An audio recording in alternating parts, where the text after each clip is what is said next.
Park circus থেকে খবর আসছে, একটা ছবি দেখাবো আপনাদের। পার্ক সার্কাসে একটা ডাম্পার ল্যাম্পপোস্টে ধাক্কা মারে, ল্যাম্পপোস্ট ভেঙে ঢুকে যায় একটা অ্যাপ ক্যাবের ভিতরে। ওই রকম রৌনক রয়েছে আমার সঙ্গে। রৌনক, কি হয়েছিল, মানে কিভাবে হলো, কখনকার ঘটনা? 1 ঘন্টা আগেই এমসির যে ডাম্পার নিয়ন্ত্রণ হারিয়ে এসে একটি সিএসসি ল্যাম্পপোস্টে ধাক্কা মারে এবং সেই ল্যাম্পপোস্ট ভেঙে বিপরীত দিক থেকে আসা একটি অ্যাপ ক্যাবের ভেতরে ঢুকে যায়। তার জন্য যেভাবে এই দুর্ঘটনা ঘটেছে, পেছনে প্যাসেঞ্জার না থাকায় বড়সড় দুর্ঘটনা থেকে রেহাই পেয়েছে এবং হতাহতের কোনো খবর নেই।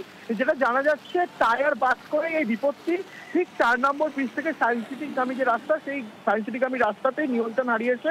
প্রথমে একটি ল্যাম্পপোস্টে ধাক্কা মারে সেই ডাম্পার এবং সেই ল্যাম্পপোস্টটি ভেঙে বিপরীত দিক থেকে আসা যে অ্যাপক্যাব তার ভেতরে একেবারে ঢুকে যায়। ইতিমধ্যে ক্রেন দিয়ে সেই ডাম্পার সরানোর কাজ চালানো হচ্ছে এবং কলকাতা পুলিশ মোতায়েন করা হয়েছে।